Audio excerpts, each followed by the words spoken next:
myself Aishwarya Utale, heartily welcoming you all to my channel. So in today's video, I am going to explain you the types of thread. So basically ये types of thread क्या होते हैं ये पढ़ेंगे, but उसके पहले let me introduce the previous lecture which I have shooted for you guys. That is मैंने thread के बारे में brief idea दे चुकी हूँ. That is मैंने process and thread का comparison किया है and वो comparison में मैंने thread में जो main या basic points है वो मैंने clearly explain किया है. तो please go watch that video first and move to this video. Now in today's video I am going to tell you the main concept, that is what are the different types of threads.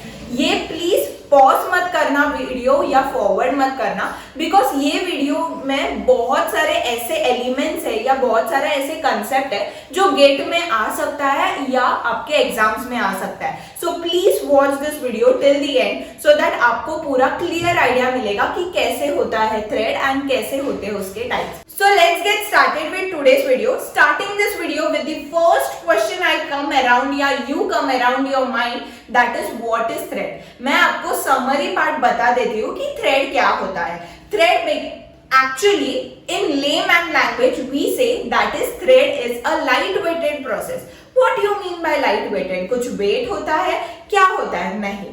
Basically the concept is जो thread होता है वो बस एक part होता है process का, that is सब पार्ट होता है एक प्रोसेस का, इसलिए उसको लाइट वेट कहते हैं. प्रोसेस में बहुत सारे एग्जीक्यूशन लाइन होते हैं, बहुत सारे फंक्शंस होते हैं, बहुत सारे पैरामीटर्स होते हैं, बहुत सारे इंस्ट्रक्शंस होते हैं, पूरा का पूरा एल्गोरिथम होता है मेरे प्रोसेस में. दैट इज वो क्या होता है, वो एक प्रोग्राम होता है. जैसे सी लैंग्वेज में अगर मुझे कोई कोड लिखना हो at a particular addition subtraction area निकालना होगा तो मुझे पूरा का पूरा कोड लिखना पड़ता है टू गेट एग्जीक्यूट, राइट. तो ये जो पूरे के पूरे सीक्वेंस ऑफ इंस्ट्रक्शन है ये मेरा प्रोग्राम होता है. नाउ ये प्रोग्राम जब मैं कंपाइलर से रन करती हूँ तो ये बनता है मेरा process, then it executes and I get the result. But ये पूरा हुआ मेरा प्रोसेस, बट ये प्रोसेस में बहुत सारे फंक्शंस होते हैं,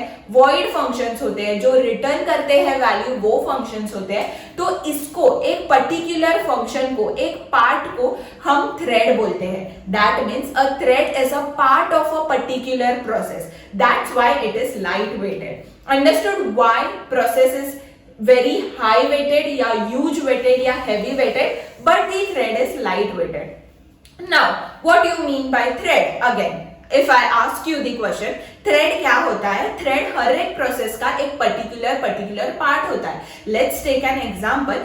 अगर मेरे C प्रोग्रामिंग में 3 फंक्शंस है, ओके, 3 अलग अलग फंक्शंस है. इफ मेरा फर्स्ट फंक्शन है void print hello, मतलब ये जो void print hello है ये मेरे को क्या करेगा, ये मुझे प्रिंट करके देगा hello, बराबर. अगर मैं कहूं void print table, ओके, तो ये क्या करेगा, मुझे टेबल प्रिंट करके देगा किसी n नंबर का, बराबर. एंड इफ मैं थर्ड फंक्शन लू void print या find out the area of the rectangle, तो ये हुआ मेरा थर्ड फंक्शन. तो नाउ जो मेरा फर्स्ट फंक्शन है प्रिंट हेलो वो मेरा थ्रेड ए होगा, the second function is the thread B and the third function is the thread C. That means मैंने ये जो प्रोसेस है मेरा उसको 3 थ्रेड्स में डिवाइड किया. नाउ ये जो 3 थ्रेड्स है, बंच ऑफ 3 थ्रेड्स है, उसको मैं मल्टी थ्रेड बोल सकती हूँ.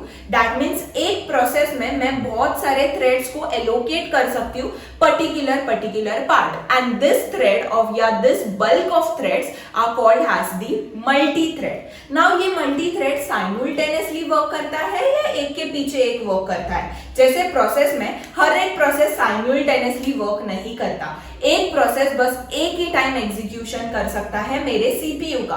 But do this mechanism is applied at the thread? Yes. Thread में ऐसे मैकेनिज्म नहीं है कि बस एक थ्रेड अभी के लिए काम करेगा बाद में दूसरा आएगा वेट करेंगे, नहीं. थ्रेड में साइमल्टेनियसली एक पर्टिकुलर प्रोसेस का साइमल्टेनियसली थ्रेड या मल्टी थ्रेड वर्क कर सकता है eight a particular process. Understood? मतलब एक प्रोसेस में अगर मल्टी थ्रेड्स है तो वो साइमल्टेनियसली वर्क कर सकते हैं, डेफिनेटली कोई प्रॉब्लम नहीं है. But now comes the problem, जैसे प्रोसेस में टाइप्स थे, there were two types of process, the preemptive and the non preemptive. We will again listen about this concept in the next lectures, but let's concentrate on the thread part. Is there any type of the thread? Now comes the question, is ma'am there any type between these threads? Yes, there are different types, that is two types. The first is the user level thread and the second is the kernel level thread. Now let's move to the first part, that is user level thread. Okay, so what do you mean by user level thread? नाम ही बता देता है कि उसमें user है, तो मतलब कुछ तो काम होगा जो प्रोग्रामर कर रहा है या यूजर कर रहा है. Definitely right guess. जैसे यूजर लेवल थ्रेड होता है या kernel level thread. Kernel level thread basically operating system handover system होता है. मतलब जो मेरा ऑपरेटिंग सिस्टम में एक कर्नल या सिस्टम होता है, दैट मीन्स ये जो कर्नल लेवल है वो मेरा पूरा ऑपरेटिंग सिस्टम देखता है. बट ये जो सिस्टम लेवल थ्रेड है, ये मैं हैज अ प्रोग्रामर और as a user will define. Okay, so ये जो थ्रेड में क्या होता है, दो types, the user level and the kernel level. The kernel level is basically used and operated by the operating system and the user level thread is used and operated by the user or the programmer. So first point is clear. Now coming to the second point, how to allocate this thread mechanism in my system या how to execute this. अगर again let's take an example of C programming. जैसे C programming में एक function है to remove the power, जैसे power of n comma x, that is ये क्या करता था फंक्शन, दैट इज मेरा n रेज टू x कर देता था. बराबर, मतलब n का पावर निकाल देता था कि कितने टाइम वो मल्टीप्लाई करना है. पॉइंट. तो ये जो फंक्शन है वो मेरा हैश इंक्लूड std.h नहीं कर सकता. इसके लिए मुझे अलग सा प्री डिफाइंड लाइब्रेरी इंस्टॉल करना पड़ता था at the start of my code. What is that library? That library is hash include math.h. तो ये जो मेरा प्री डिफाइंड लाइब्रेरी है, ये मेरे को इंस्टॉल करना था to define this particular function, that is power निकालना. There is many concept about this math, but let's concentrate on this example. That is, अगर मुझे ये मैथ का फंक्शन यूज करना है या ये मैथ ऑपरेशन यूज करना है, तो first thing I have to install या आई हैव टू राइट या I have to put the predefined library at the start of my code. वैसे ही अगर यूजर लेवल थ्रेड को कोई थ्रेड या प्रोसेस को डिवाइड करके उसको एग्जीक्यूट करना है, तो यूजर को डेफिनेटली क्या करना पड़ेगा, inbuilt pre defined library install करना पड़ेगा. सो अगर मैं कहूं कि ये मेरा यूजर साइड है और ये मेरा कर्नल साइड है, दैट इज सिस्टम साइड है. ओके, सो पहले क्या करेगा, यूजर एक लाइब्रेरी इंस्टॉल करेगा. जैसे सी प्रोग्रामिंग में स्टार्टिंग में लाइब्रेरी इंस्टॉल करती थी, देन मैं ये यूज करती थी. वैसे ही अगर मुझे थ्रेडिंग यूज करना है तो मुझे पहले थ्रेड लाइब्रेरी या थ्रेड पैकेज इंस्टॉल करना पड़ेगा, that is thread library. Now ये thread library C programming and इसमें काम नहीं करता, बट ये जो thread library we can use in our Java programming. जैसे एपीआईज एंड ऑल लेके बहुत सारे है, पी थ्रेडिंग है, बहुत सारे टाइप्स है इसके, वो भी हम पढ़ेंगे आगे जाके. ये थ्रेड लाइब्रेरीज में बेसिकली क्या होता है, ये थ्रेड लाइब्रेरीज में एपीआई लिया जाता है जावा से. जैसे अगर मैं मेन डिक्लेयर करूं मेरे जावा प्रोग्रामिंग में, तो वो क्या करता था, पहले एग्जीक्यूट करता था जावा वर्चुअल मशीन. अगर मैं कोई फंक्शन डिक्लेयर करूं या कोई पैरामीटर्स डिक्लेयर करूं, तो ये जो थ्रेडिंग है वो स्टार्ट हो जाता है. इसलिए पहले जावा प्रोग्रामिंग में मैं थ्रेड पैकेज बिठाऊंगी, that is thread library install करूंगी मेरे सिस्टम में. अंडरस्टूड. जैसे मैंने इधर प्री डिफाइन किया, वैसे जावा प्रोग्रामिंग में मुझे प्री डिफाइन करना पड़ेगा to use this thread mechanism. Now let's take an example and I will explain you. जैसे मैंने आपको बोला था कि हर एक प्रोग्रामिंग में मैं फंक्शंस क्रिएट कर सकती हूँ. अगर मैं जावा में, अगर मेरे पास एक कंपनी है, okay, now this company has a food processing company, तो एक फंक्शन क्या होगा, जिधर फूड बनाया जाएगा तो वो एक अलग सा फंक्शन होगा, वो एक अलग सा डिपार्टमेंट होगा। दूसरा आएगा जब वो पहले देखेंगे कि ये फूड टेस्टिंग राइट है, कोई ऐसे हार्मफुल चीज गई नहीं है वो फूड में, तो उसके लिए क्या होगा, इंस्पेक्शन डिपार्टमेंट होगा मेरा, दैट इज इंस्पेक्शन डिपार्टमेंट या इंस्पेक्शन फंक्शन होगा। Now comes the third function, that is packaging. Packaging में मैं देखूंगी कि मेरे जो प्रोडक्ट्स है वो एग्जैक्टली राइट तरीके से पैक हो रहे हैं, तो वो मेरा क्या होगा, packaging department, packaging function. So I have created 3 libraries या 3 फंक्शंस राइट नाउ। तो अगर ये मुझे जावा कोड में एग्जीक्यूट करना है by the mean of thread, तो मैं क्या करूंगी, जो मेरा फर्स्ट फंक्शन है दैट इज फूड प्रिपरेशन, उसको मैं पहला थ्रेड बोलूंगी, that is thread A. Okay, now comes the second thread, that is मेरा इंस्पेक्शन वाला thread. Then comes the third thread, that is my packaging वाला thread. Okay, that means by using the Java programming या Java APIs या Java functions, I can create various types of threads. Okay, तो ये जो various types of threads है वो मैं क्या करूंगी, वो मैं इसमें, that means मेरा लाइब्रेरी वो threads लेगा and वो होल्ड करके रखेगा। Now कर्नल साइड में कोई थ्रेड नहीं होगा, कर्नल साइड में एक थ्रेड होगा जो वी से दैट इज वो ऑपरेटिंग सिस्टम ऑपरेट करता है, इसलिए बस कर्नल साइड एक ही थ्रेड होगा। बट कर्नल साइड कुछ काम नहीं करेगा, कर्नल साइड को ये नहीं पता है कि यूजर में क्या क्या चल रहा है, मतलब कर्नल पूरा ब्लैंक है कि यूजर क्या क्या कर रहा है। बट कर्नल इज अनअवेयर कि अगर यूजर कर रहा है तो कर्नल कुछ भी पिक्चर नहीं करेगा या कुछ भी मूवमेंट नहीं करेगा जब तक यूजर उसको सिग्नल नहीं देता।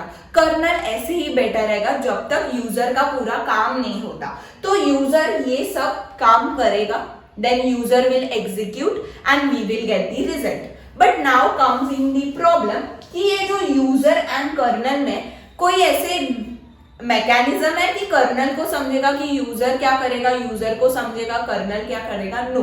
बस यूजर उसके पूरे फंक्शंस को डिवाइड करेगा in various threads, then this is called multi thread. और ये जो थ्रेड्स है वो एक साथ साइमल्टेनियसली रन कर सकता है। So understood this mechanism. First point is कि जैसे यूजर लेवल थ्रेड है तो वो टोटली डिपेंड होगा मेरे यूजर पर, कर्नल लेवल कुछ काम नहीं करेगा। The second point is user will first install the package, the thread package in itself predefined, so that अगर threading यूज किया तो कोई ऐसे नहीं होना चाहिए कि कंपाइलर को समझे ही नहीं कि यूजर ने क्या किया है। एंड देन हर एक फंक्शन या हर एक पैरामीटर्स के अलग अलग थ्रेड्स क्रिएट करेगा सो दैट ये एग्जीक्यूट होगा simultaneously. The most important point is कि जो कर्नल है वो अनअवेयर है मेरे यूजर क्या क्या परफॉर्मेंस कर रहा है। दैट मीन्स मेरा यूजर शांति से अपना काम कर रहा है एंड कर्नल भी अपना काम शांति से करेगा। बट इसमें सब काम मेरा यूजर करेगा, कर्नल कुछ नहीं करेगा। इसको कहते हैं user level thread. Understood? So now let's move to the advantage and the disadvantage part of the user and the kernel. Now let's move to the advantage part. User level threading का क्या advantage है? User level threading में जैसे normally threading में हर एक memory या हर एक function को या हर एक थ्रेड को एक मेमोरी एलोकेट किया जाता है। अगर मैं कहूँ कि ये मेरा सिस्टम है, okay, now this system has memory blocks, मतलब एड्रेसेस होते हैं कहाँ कहाँ सेव होता है।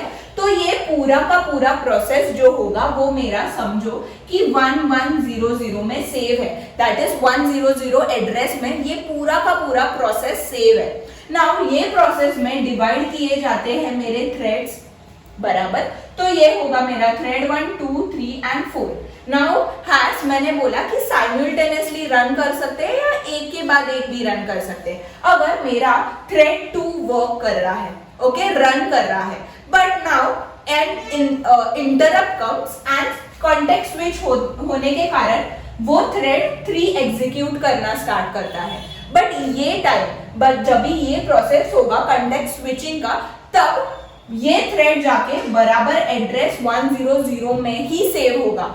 ये एड्रेस चेंज नहीं होगा ऑफ दिस थ्रेड। मतलब एक थ्रेड इधर है सेव, एक थ्रेड इधर है सेव, एक थ्रेड इधर है सेव, ऐसे नहीं होता है। जहां से थ्रेड या जहां पूरा प्रोसेस अलोकेट किया जाता है एक पर्टिकुलर एड्रेस को, वहां ही जाके सेव होगा थ्रेड की मेमोरी या थ्रेड का जो एड्रेस होगा या थ्रेड के जो रिजल्ट होगा when context switch takes place, वहां ही जाके बैठेगा। दैट मीन्स यहाँ जो रजिस्टर यूज किया है, यहाँ जो TLB यूज किया है, वो फ्लश नहीं होगा, वो हमेशा सेम होगा जब भी कंटेक्स्ट स्विच हैपन होगा।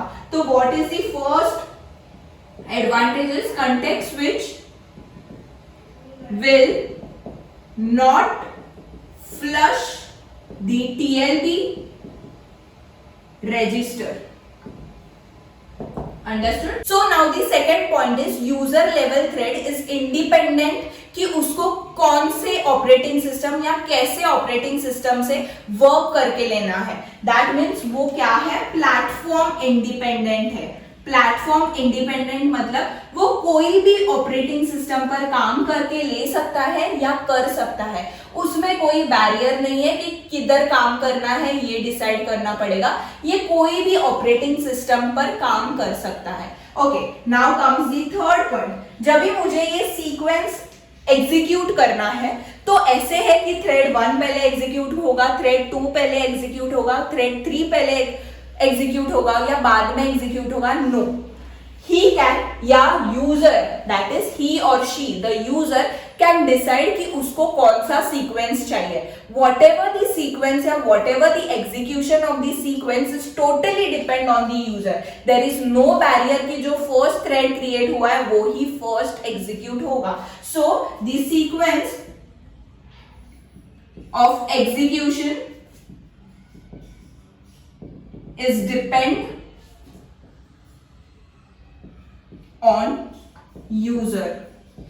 Understood? So these are the three basic advantages या these are the advantages जो बहुत यूजफुल है समझने के लिए। अगर यूजर लेवल थ्रेड में कोई गेट में क्वेश्चंस आए तो you must know this. Now let's move to the disadvantage part. जहां अच्छी चीजें होती है वहां बुरी चीजें भी होती है। तो अगर ये मैं कहूं कि यूजर लेवल थ्रेड में डिसएडवांटेज क्या होगा? Now user has defined this whole program, बराबर। अगर मैं एग्जांपल लूं, अगर मेरे प्रोग्राम में एक फंक्शन में कुछ तो एरर क्रिएट हुआ है तो वो एरर के वजह से मेरा पूरा का पूरा प्रोग्राम रुक जाता है। यस, अगर मेरे प्रोग्राम में मैंने प्रिंटएफ के जगह, अगर मेरे प्रोग्राम में मैंने प्रिंटएफ के जगह मैंने गलती से लिखा है प्रिंट और मैंने ये लिखा है सी प्रोग्रामिंग में, तो यहां एरर देता है मेरा कंपाइलर, बराबर।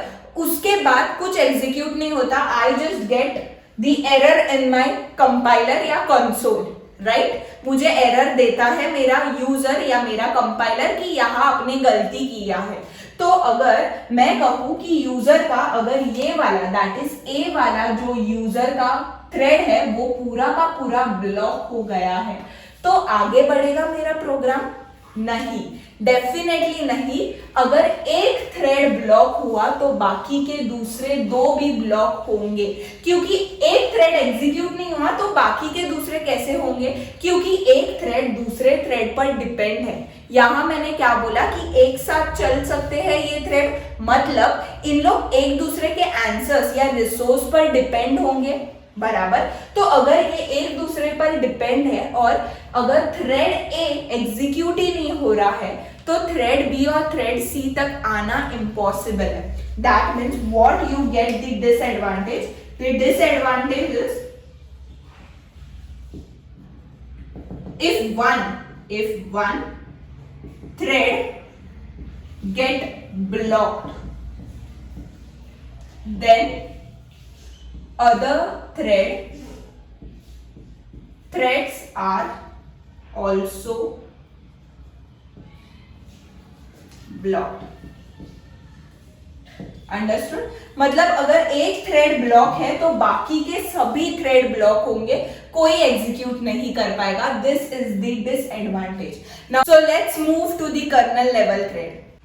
सो what you mean by kernel level thread, मतलब जैसे यूजर लेवल थ्रेड था वो पूरा यूजर देखता था, तो कर्नल लेवल थ्रेड में ये पूरा कर्नल स्पेस देखेगा, यूजर कुछ नहीं देखेगा, यूजर विल बी अनअवेयर कि कर्नल क्या कर रहा है, बराबर। तो यूजर कर्नल लेवल थ्रेड में ये पूरा ऑपरेटिंग सिस्टम देखता है ये पूरा का पूरा स्पेस, यूजर लेवल कुछ काम नहीं करता, यूजर लेवल इज अनअवेयर कि कर्नल क्या परफॉर्म कर रहा है। Okay, so the first point या फर्स्ट थिंग इज कि ये सब पूरा का पूरा काम मेरा ऑपरेटिंग सिस्टम देखता है या मेरा कर्नल स्पेस देखता है। Now coming to the part कि जब भी कर्नल लेवल थ्रेड में मुझे एग्जीक्यूट करना है तो मुझे कोई लाइब्रेरीज डिफाइन करनी पड़ती है, नो, बिकॉज यहाँ लाइब्रेरीज की जरूरत नहीं है, ये पूरा मेरा ऑपरेटिंग सिस्टम देखता है। ऑपरेटिंग सिस्टम नोस कि थ्रेडिंग कैसे परफॉर्म करना है, ऑपरेटिंग सिस्टम नोस कि क्या क्या लाइब्रेरीज यूज करना है। We don't have to define any libraries या एनीथिंग प्री डिफाइंड या पहले से ही, so that the kernel will understand. पूरा का पूरा काम मेरा कर्नल करता है, मेरा कर्नल खुद देखता है कि मुझे कैसे मैनेज करना है। नाउ ये कर्नल लेवल थ्रेड में क्या होता है, कर्नल लेवल थ्रेड में जब भी मेरे को थ्रेड परफॉर्म करने होते हैं या प्रोड्यूस करने होते हैं तो it takes very long time. जैसे प्रोसेस में मैं फंक्शंस लिखती थी, जल्दी जल्दी से we can write the functions, मतलब हैज अ यूजर बहुत जल्दी we can write the code, बराबर, और we can change the code as we required. But वहां in the user level thread I miss the advantage point, that is जब भी creation होता है कोई थ्रेड का या टर्मिनेशन होता है तो वो बहुत कम टाइम लेता है। But in the kernel side we require more time to create and terminate a process या a particular thread, because thread में इसमें कर्नल को पूरा सोचना पड़ता है, पूरा इंटरवेंशन करना पड़ता है ऑपरेटिंग सिस्टम को लेके। तो इतना बड़ा अगर सिस्टम है, इतना बड़ा अगर दिमाग है, इतना बड़ा अगर बोझ है, तो उसको थोड़ा टाइम तो लगेगा क्रिएशन एंड टर्मिनेशन के लिए, इसलिए कर्नल को बहुत टाइम लगता है। ओके, एंड जैसे यूजर लेवल में यूजर देखता था, कर्नल में कर्नल देखता था, तो कर्नल में ऐसे कोई एडवांटेज है जो यूजर में डिसएडवांटेज है। दैट इज अगर यूजर में एक थ्रेड भी ब्लॉक हुआ तो वो पूरा का पूरा प्रोग्राम या प्रोसेस ब्लॉक कर देता था। बट अगर कर्नल में एक थ्रेड ब्लॉक हुआ तो वो किसी को ब्लॉक नहीं करेगा, वो बाकी के दूसरे प्रोसेस को वर्क करेगा, बस ये प्रोसेस का वेट करेगा कि वो कब अनब्लॉक होगा। So this is the major advantage of the kernel. So what you can say the advantage of the kernel is, the first is अगर कोई एक thread, one thread is blocked, it won't block other threads। मतलब एक thread block हुआ तो वो कोई effect नहीं करेगा किसी और थ्रेड पर, दूसरे थ्रेड्स आराम से एग्जीक्यूट कर सकते हैं अपना स्पेस लेके, कोई घाई नहीं है। Okay, the second advantage is यहाँ जो कर्नल थ्रेड है यहाँ एग्जीक्यूशन बहुत जल्दी से होता है, मतलब ये पूरा ऑपरेटिंग सिस्टम पर होता है तो ये सब कर्नल स्पेस देखता है। So the second advantage is kernel space is executing the whole thread process। Okay, now what is the disadvantage of this? अगर मेरा डिसएडवांटेज यहाँ एडवांटेज में कन्वर्ट हुआ है तो what is the disadvantage in the kernel? जैसे मैंने बोला कर्नल को बहुत टाइम लगता है थ्रेड को प्रोड्यूस करने एंड टर्मिनेट करने। So the creation and termination need more time, because यहाँ पूरा का पूरा ऑपरेटिंग सिस्टम वर्क करेगा, बस उधर यूजर वर्क करता था, यूजर जल्दी से क्रिएट कर सकता है, जल्दी से टर्मिनेट कर सकता है। Now let's move to the second disadvantage. यहाँ कंटेक्स्ट स्विच होता है ना तो बहुत टाइम लेता है, क्योंकि यहाँ बहुत सारी मेमोरी है जो सिस्टम को सेव करके रखनी है। ऐसे नहीं है कि बस एक ही मेमोरी है, यूजर को तो बस एक ही प्रोग्राम का मेमोरी याद करना था, बट यहाँ कर्नल को पूरा का पूरा सिस्टम का मेमोरी याद करना है। तो ये कंटेक्स्ट स्विच के टाइम ना बहुत सारी मेमोरीज कभी कभी डिसलोकेट हो जाती है या कोई फेलियर आ जाता है, इसलिए context switch is more difficult in this kernel section. So context switch takes more time. Understood? So this is the advantage and the disadvantage of the user and the kernel mode. अगर कुछ points नहीं समझा है, please go back and watch the video. I hope you enjoyed this video, क्योंकि ये video में बहुत सारे ऐसे पॉइंट्स हैं जो गेट में भी आ सकते हैं एंड आपके गेट या अलग एग्जाम्स में भी आ सकते हैं। That's it for today's video. I hope you enjoyed it and please like share subscribe to my channel. Like करना सब्सक्राइब करना भूलना मत, क्योंकि हमेशा ऐश्वर्या पॉपअप होगी कि आज कोई तो नया कंसेप्ट लाया है। That's it for today's video. Bye bye.